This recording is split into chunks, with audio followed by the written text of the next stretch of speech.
O alcalde Manuel González presentou esta mañá unha relación de obras que o Concello executará con cargos remanentes de tesoureiría. En liñas xerais, as actuacións a realizar dividiránse en tres grandes apartados. O primeiro deles, cun orzamento de preto dos 600.000 euros, destinarase á mellora do actual sistema de saneamento, destacando as obras de reparación de Dar de Outes, por un importe de máis de 325.000 euros. Todo o que ten que ver co mellora do saneamento nos vai a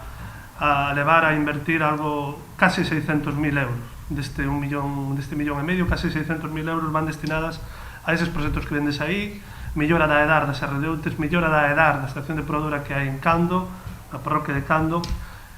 posta en marcha do saneamento en dous lugares de Santo Ourente, da parroquia de Santo Ourente, Quintela e Ousesende, e logo unhas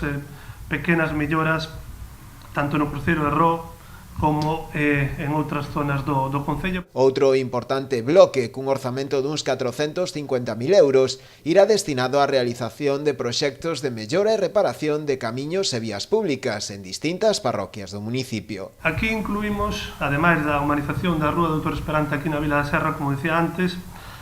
unha obra tamén importante, que é interesante, que é unha obra de seguridade vial, que é a construción de unha senda peonil para unir o núcleo da Serra de Outes coa piscina municipal, unha obra demandada hai tempo, proposta ademais tamén por outros grupos da corporación,